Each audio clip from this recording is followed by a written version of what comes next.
Hey guys, what is going on? Welcome back to Brad Tragic, and I've got another video for you today, and I've got another album review. Finally coming back with more album reviews.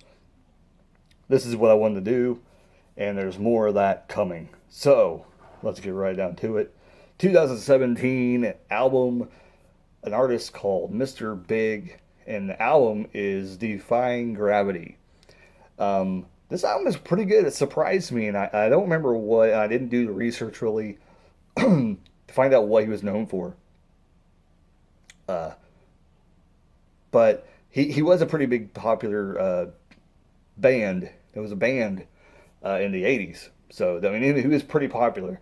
So, knowing that he's still doing things, this is his most current album to date, 2017, as far as I know, what's on Spotify. So, they're pretty close usually. But it had 11 songs. There was 48 minutes on this album. Pretty good album, I'd say. I'm pretty surprised. Track number one was called Open Your Eyes. Pretty average song, a bluesy kind of rock, and just a cool rocking song, pretty much. Um, Track number two, but it was a decent opening track, and it got me knowing what he sounds like, and I was pretty excited to listen to, and it really got me to want to listen to more because I was like, man, this is pretty good. Average, but it sounded really good. Um, and like I said, I want to kind of reiterate again. Average is kind of based on what the artist is known for, and kind of the vibe I get from them, which you kind of know that they could do better. Um, Track number two was Defying Gravity. This actually, the title track of the album, it was really good. It was probably in between an average and a very likable song. So, good rock song. It was very, very poppy. You can tell this could have been a radio friendly song if it was, in 2017 on a radio. It probably got played on probably some of the classic rock stations. Um, but it kind of, what was this? When I put, I don't know what the hell I wrote. I scribbled something. I don't know what it is. Yeah, I don't know what the hell I wrote on there. Anyways, like I said, it was kind of between an average and kind of between a good song. Track number three was Everybody Needs a Little Trouble. Um, this is a fully awesome song. It was pretty good. Um, Everything, I think it just was a really good song. Everybody Needs a Little Trouble. Definitely one that I would recommend checking out on this album if you do check it out. Um, Number four uh, was called Damn, I'm in Love Again.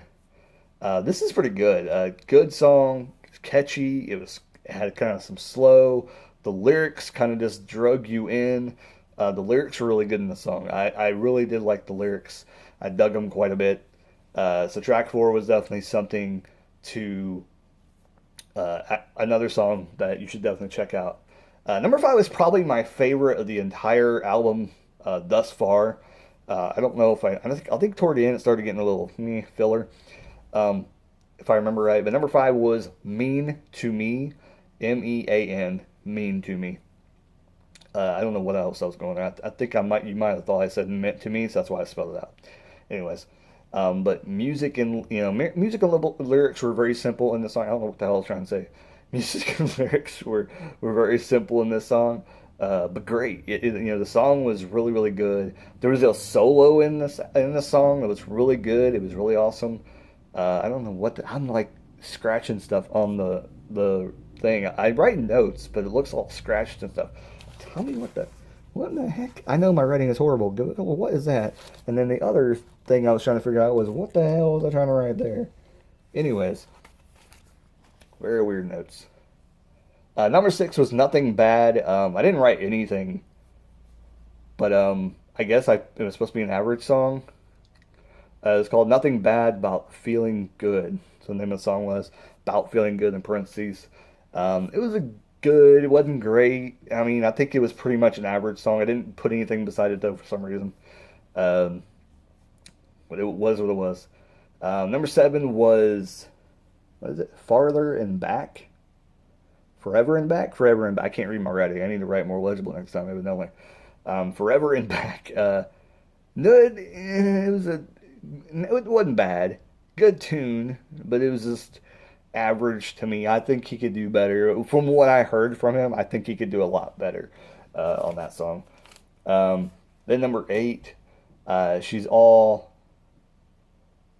what? She's all coming back to me now. I think that's what she's all coming back to me now. When I read that originally, the song when I was listening to the album, I was like, that doesn't make sense to me. Like if you read that little that she's all coming back to me now, that doesn't just reading that. I don't think that makes so much sense. But anyways, great song though. It kind of sounded kind of like the Beatles a little bit. And then what else did I put? I thought I put the Foo Fighters kind of a little bit. You can hear kind of the influence, and maybe they listen to Mr. Big. I don't know, because that could be the flip flop. Well, I know the Beatles didn't listen to Mr. Big, but you can kind of hear the Beatles kind of a sound in there. And I kind of heard the kind of Foo Fighters in there a little bit too. And there's some other influence too. I couldn't pinpoint what I heard, but Foo Fighters wouldn't have been an influence for Mr. Big. Mr. Big would have been an influence on the Foo Fighters. But Beatles could have been an influence on Mr. Big. So, but this is a really good song. I recommend checking this one out. I don't know what I recommend on this next one because it like scribbles. I think it's supposed to be a star, but then I scribbled it out. Or it looks like I was scribbling something else. I don't know idea. 1992 was what it's called. I know. I didn't know. I didn't like this one. I remember that. They were trying to, this song. Oh, I remember about the song. This song was really. I was trying to like the song. Okay, it's called 1992. I was trying to like it, but it was really funky, and it got to a point where it was way too funky, and it just wasn't my cup of tea. I wasn't enjoying this song at all. It wasn't that great. It was just really cheesy, and it wasn't even cheesy to the point of cheesy. It was cheesy to the point of being completely horrible. You have to check it out to let me know what you feel about the song because you got to hear it to get what I'm saying. Number 10 was called Nothing at All. It was a good song. Average, skippable. It was very skippable. Like I said. Be Kind was the last song on the album, track number 11. 11 tracks on this album. Not bad, 11 tracks for an album. I mean, this is a CD that I would probably pay $5 for. So with 11 tracks, it's not bad with the amount of songs that are good to bad, and the kind of music it is, and just how the album was completely, and how popular, the person is, But this is probably between an average song and a great song of theirs. So it was right there. It's worth checking out. It was a pretty good song. 7 minutes was a bit long, though, for this kind of thing. And I know that it goes. And there was another one, too. It might have been...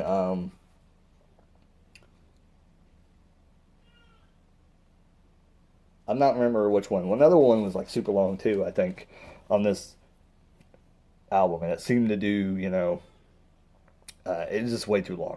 Like, that need to be that long. Because this guy's not even that kind of musician. Like, I can understand it was like Zakk Wylde or Pantera or, Van Halen or something like that. I can understand because I got good guitarists that could do stuff. And I'm sure he's a great guitarist.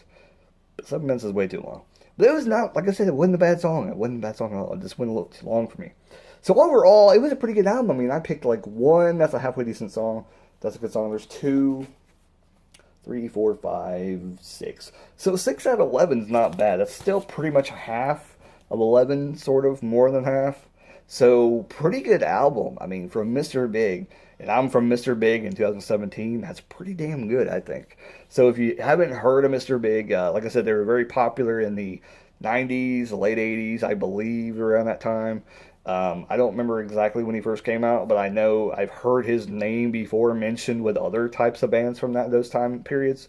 So he's a pretty well-known guy for, probably your parents or your grandparents probably listen to him, no matter what age range you are in when you're currently listening to this, because this was 2017 this album came out. And he's been around probably, like I said, late 80s, early 90s, probably more likely.